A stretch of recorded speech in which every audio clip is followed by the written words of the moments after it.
कभी सोचा है कि 10,000 फीट से अधिक ऊंचाई पर रहने वाले भिक्षुओं का जीवन कैसा होता होगा? क्या तवांग मठ का संबंध दलाई लामा और तिब्बत के इतिहास से भी जुड़ा हुआ है? और आखिर क्यों तवांग मठ आज भी दुनिया भर के यात्रियों, श्रद्धालुओं और इतिहास प्रेमियों को अपनी ओर आकर्षित करता है? वैसे तो तवांग का मतलब है घोड़े पाए जाने वाली जगह, जिसका संधि विच्छेद है ता मतलब घोड़ा और वांग मतलब पाई जाने वाली जगह। तो क्या वजह है तवांग मठ केवल एक धार्मिक स्थल नहीं बल्कि एक ऐतिहासिक धरोहर भी माना जाता है? क्या आप जानते हैं कि भारत का सबसे बड़ा बौद्ध मठ भी यही है या दुनिया का दूसरा सबसे बड़ा? Welcome to in a call. Before we proceed, I need you few seconds. I built an AI travel agent, unlike ChatGPT or Gemini. This one actually works for travelers. It creates your full trip plan with device itinerary, break down your budget, compares flight prices, and lets you download, share, get your plan on email as PDF. You can add your friends, create a squad, vote on destination, and chat about the trip together. And when you are done, split the cost automatically. You can also plan your everyday on ddtro.com. And on Driftboard, connect with fellow travelers, find travel partners, and share your experiences. Travel calendar, trip analytics and a lot more. Go give it a try. driftitro.com. Tawang, जिसे प्राचीन तिब्बती ग्रंथों में मोन्युल या लियोमोन कहा गया है, पूर्वी हिमालय में स्थित एक महत्वपूर्ण क्षेत्र है। लियोमोन का अर्थ है दक्षिण की निचली भूमि। लगभग 3000 मीटर और लगभग 10,000 फीट की ऊंचाई पर स्थित ये क्षेत्र अपनी प्राकृतिक सुंदरता और ऐतिहासिक महत्व के लिए प्रसिद्ध है। तवांग की पहचान मुख्य रूप से तवांग मठ से जुड़ी है, जिसे तिब्बती भाषा में गादेन नामग्याल लात्से कहा जाता है, जिसका अर्थ है पूर्ण विजय का दिव्य स्वर्ग। ये भारत का सबसे बड़ा और दुनिया का दूसरा सबसे बड़ा बौद्ध मठ है। सदियों के दौरान तवांग मठ केवल एक धार्मिक केंद्र ही नहीं रहा, बल्कि यह मोनपा समुदाय का सांस्कृतिक, सामाजिक और प्रशासनिक केंद्र भी बना। समय के साथ यह तीर्थयात्रियों का प्रमुख स्थल बन गया। आज तवांग का महत्व केवल धार्मिक दृष्टि से नहीं, बल्कि भारत चीन की सीमा के निकट होने के कारण सामरिक और राजनीतिक दृष्टि से भी बहुत अधिक है। तवांग का इतिहास हिमालयी संस्कृति, व्यापारिक मार्गों, स्थानीय परंपराओं और आधुनिक भू राजनीति के अनोखे संगम को दर्शाता है। तवांग की भौगोलिक स्थिति ने इसे एक ओर बाहरी दुनिया से कुछ हद तक अलग रखा, तो दूसरी ओर इसे रणनीतिक दृष्टि से अत्यंत महत्वपूर्ण भी बना दिया। तवांग मठ एक पहाड़ी की चोटी पर स्थित है, जहां से पूरी तवांगचू घाटी दिखाई देती है। चारों ओर बर्फ से ढकी पर्वत श्रृंखलाएं, घने देवदार के जंगल और गहरी घाटियां इस क्षेत्र को प्राकृतिक रूप से सुरक्षित बनाती हैं। प्राचीन तिब्बती परंपरा में मोन्युल क्षेत्र के उत्तर में बोमला दर्रे से लेकर दक्षिण में असम के मैदानी इलाकों तक फैला माना जाता है। उस समय दूरी को किलोमीटर में नहीं बल्कि घोड़े पर यात्रा करने में लगने वाले समय से मापा जाता था। कहा जाता है कि इस पूरे क्षेत्र को एक छोर से दूसरे छोर तक पार करने में लगभग 15 दिन लगते थे। तवांग क्षेत्र से 5 प्रमुख नदियां बहती हैं: निशांगचू, पांगमाचू, तवांगचू, पांगनांगचू और रोंगनांगचू। ये सभी आगे चलकर ब्रह्मपुत्र नदी प्रणाली का हिस्सा बन जाती हैं, जिसे अरुणाचल में सियांग कहा जाता है। भारत में शामिल होने के बाद तवांग प्रशासनिक रूप से एक महत्वपूर्ण जिला बना और आज ये तवांग जिले का मुख्यालय है। ये अरुणाचल प्रदेश की राजधानी ईटानगर से लगभग 448 किलोमीटर और गुवाहाटी से लगभग 555 किलोमीटर की दूरी पर स्थित है। तवांग की जलवायु ठंडी और पहाड़ी है। यहाँ सर्दियों में भारी बर्फबारी होती है, जिसके कारण कई महीनों तक ये क्षेत्र देश के बाकी हिस्सों से लगभग कट जाता था। वहीं मानसून के दौरान यहाँ बहुत अधिक वर्षा होती है, जो इस क्षेत्र की प्राकृतिक सुंदरता को और बढ़ा देती है। तवांग मठ की स्थापना 1680 से 1681 के आसपास हुई थी, लेकिन इसकी कहानी केवल एक धार्मिक भवन के निर्माण की ही नहीं है। उस समय पूर्वी हिमालय में बौद्ध धर्म के कई संप्रदाय, विशेष रूप से निंगमा, काग्यू और स्थानीय बोन धर्म साथ साथ मौजूद थे। 1616 में द्रुक्पा काग्यू संप्रदाय के नेता नगवांग नामग्याल ने भूटान में अपनी सत्ता स्थापित की और एकीकृत भूटानी पहचान बनाने के प्रयास में गेलुक संप्रदाय के प्रभाव को कम करना शुरू किया। इसी धार्मिक और राजनीतिक संघर्ष ने आगे चलकर तवांग मठ की स्थापना की नींव रखी। मेराक गांव से आने वाले लोदोई ग्यात्सो, जिन्हें बाद में मेराक लामा के नाम से जाना गया, इस क्षेत्र में गेलुक संप्रदाय के प्रमुख प्रचारक बने। लगातार विरोध, हमलों और हत्या की आशंकाओं के बीच उन्हें 1640 के दशक में भूटान छोड़ना पड़ा। 5वें दलाई लामा की सलाह पर वो मोन्युल क्षेत्र की पहाड़ियों में पहुंचे, जहां उन्होंने एक नए गेलुक केंद्र की स्थापना का संकल्प लिया। यही प्रयास आगे चलकर तवांग मठ के रूप में विकसित हुआ। तवांग मठ का इतिहास इसके वर्तमान स्वरूप से भी पुराना है। विशाल किलेनुमा मठ बनने से पहले यहाँ सांगला मफेल नामक एक छोटा मठ मौजूद था। 1642 के बाद ल्हासा स्थित गेलुक प्रशासन गादेन फोद्रंग के राजनीतिक और आर्थिक सहयोग से इस मठ का विस्तार किया गया और धीरे धीरे यह आधुनिक तवांग मठ में बदल गया। हालांकि यह परिवर्तन आसान नहीं था। शुरुआती वर्षों में मेराक लामा को स्थानीय समर्थन नहीं मिला और उन्हें निंगमा संप्रदाय के प्रभावशाली समूहों के विरोध, आर्थिक नुकसान और अनेक कठिनाइयों का सामना करना पड़ा।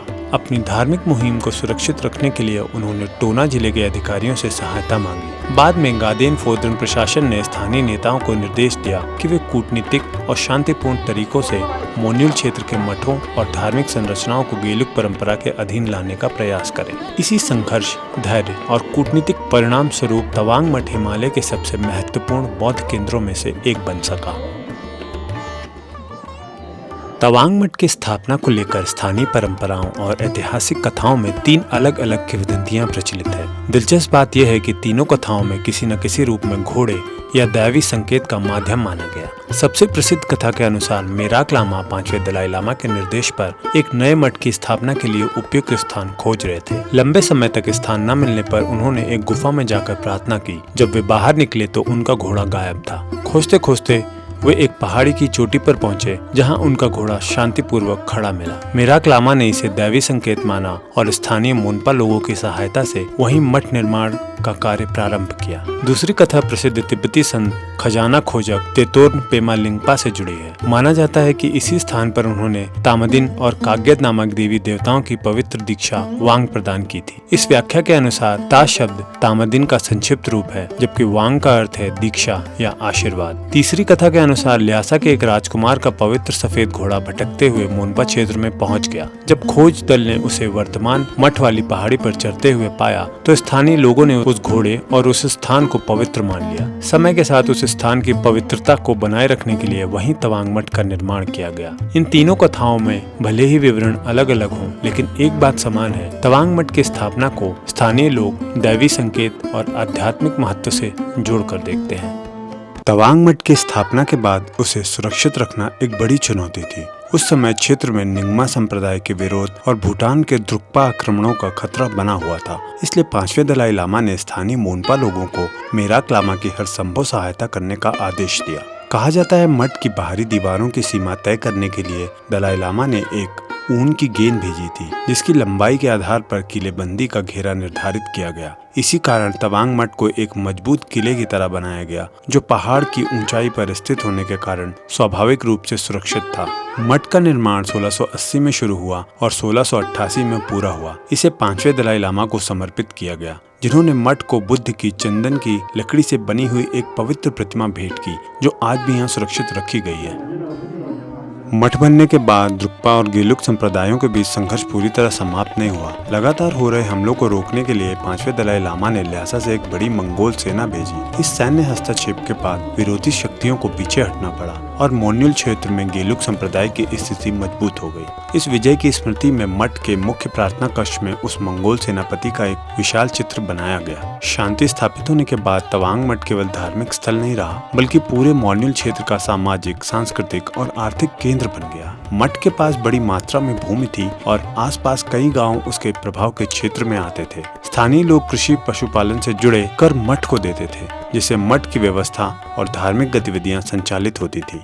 मठ की आय प्रमुख रूप से कृषि और पशुपालन से प्राप्त करों पर आधारित थी। खेती करने वाले परिवार अनाज कर के रूप में देते थे, जबकि पशुपालकों को मक्खन कर देना पड़ता था। कर संग्राम में किसी प्रकार का विवाद न हो, इसके लिए मेराक लामा ने एक मानक पत्थर निर्धारित किया था, जिसका वजन लगभग 1.5 किलोग्राम था। यही पत्थर पूरे क्षेत्र में कर मापने का आधिकारिक मानक माना जाता था। तवांग मठ के अधीन पश्चिम खामेंग और तवांग क्षेत्र में कई छोटे मठ भी संचालित होते थे। धार्मिक मार्गदर्शन और संरक्षण के बदले स्थानीय ग्रामीण मठों के लिए श्रमदान करते थे तथा विभिन्न प्रकार के कर और योगदान प्रदान करते थे। इस व्यवस्था ने मठ और समाज के बीच गहरा संबंध स्थापित किया। मोनपा समाज में एक विशेष परंपरा प्रचलित है जिसे बुचुम बारमा कहा जाता था। इस परंपरा के अनुसार यदि किसी परिवार में 3 पुत्र होते थे तो मध्य पुत्र को मठ में भेजकर भिक्षु बनने के लिए समर्पित किया जाता था। इस व्यवस्था के कारण तवांग मठ में सदैव बड़ी संख्या में भिक्षु मौजूद रहते थे और मठ का धार्मिक जीवन निरंतर चलता रहता था। तवांग मठ की वास्तुकला तिब्बती बौद्ध परंपरा, हिमालयी स्थानीय शिल्प कला और मध्यकालीन किलेबंदी का अद्भुत मिश्रण है। लगभग 925 फीट लंबी पत्थर की मजबूत दीवारों से घिरा ये विशाल परिसर एक किले जैसा दिखाई देता है। इसके भीतर मुख्य प्रार्थना कक्ष, पुस्तकालय, प्रशासनिक भवन और भिक्षुओं के रहने के लिए अनेक आवास बने हुए हैं। मठ तक पहुंचने का मुख्य मार्ग उत्तरी पहाड़ी से होकर जाता है, जहां सबसे पहले काकलिंग नामक भव्य प्रवेश द्वार दिखाई देता है, जो पत्थरों से निर्मित। यह द्वार केवल प्रवेश का मार्ग नहीं बल्कि आध्यात्मिक दुनिया में प्रवेश का प्रतीक माना जाता है। इसकी छत और दीवारों पर मंडलों, बौद्ध संतों और रक्षक देवी देवताओं के सुंदर चित्रकारी की गई है। मठ का सबसे महत्वपूर्ण भाग दुखांग या मुख्य सभा कक्ष है। यहाँ भगवान शाक्य मुनि बुद्ध की विशाल स्वर्णिम प्रतिमा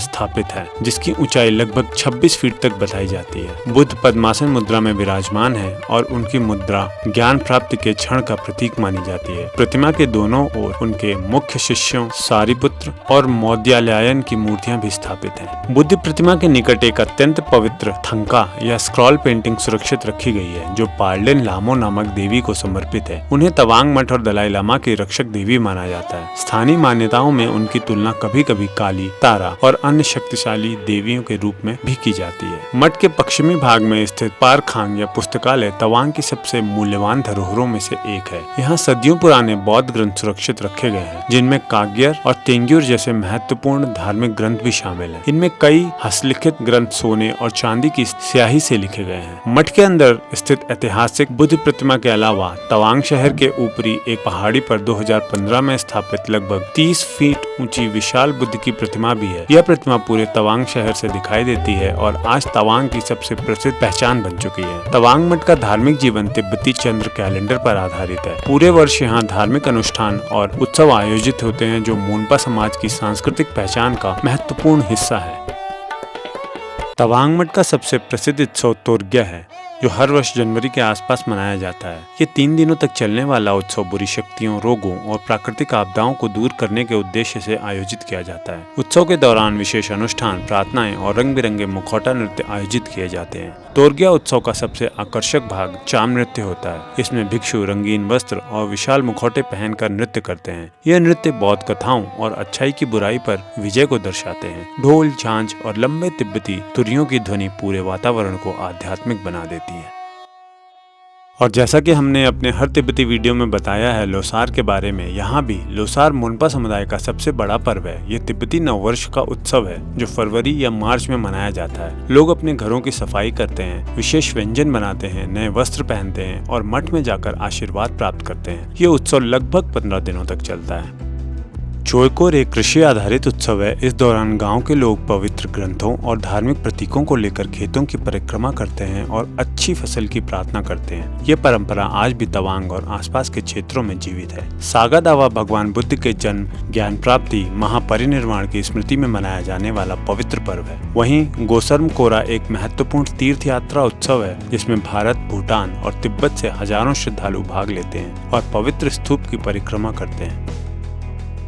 सदियों पुराना तवांग मठ आज भी केवल एक धार्मिक स्थल नहीं बल्कि आस्था, संस्कृति, इतिहास और सामरिक महत्व का जीवन प्रतीक बना हुआ है। 17वीं शताब्दी के धार्मिक संघर्षों के बीच स्थापित यह मठ समय की अनेक चुनौतियों को पार करते हुए अपनी आध्यात्मिक परंपराओं, दुर्लभ ग्रंथों और सांस्कृतिक विरासत को सुरक्षित रखने में सफल रहा है। अत्सेला सुरंग जैसी आधुनिक परियोजनाओं ने तवांग को देश के बाकी हिस्सों से पहले की तुलना में कहीं अधिक बेहतर ढंग से जोड़ दिया है। इससे न केवल स्थानीय लोगों को सुविधा मिली बल्कि क्षेत्र की सुरक्षा और सामरिक क्षमता भी मजबूत हुई। हालांकि बढ़ते पर्यटन, आधुनिक विकास और वैश्विक प्रभावों के बीच तवांग के सामने अपनी अनूठी सांस्कृतिक पहचान और परंपराओं को सुरक्षित रखने की चुनौती भी मौजूद है। तवांग मठ की कहानी केवल एक मठ की कहानी नहीं, ये हिमालय की ऊंचाइयों में बसे एक ऐसे समाज की कहानी है जिसने अपनी आस्था, संस्कृति और पहचान को सदियों तक संजो कर रखा। शायद यही कारण है कि आज भी तवांग केवल एक पर्यटन स्थल नहीं बल्कि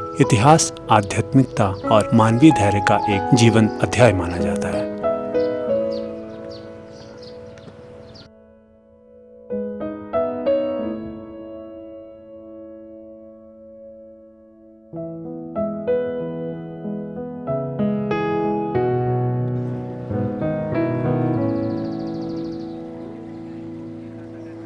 Bye.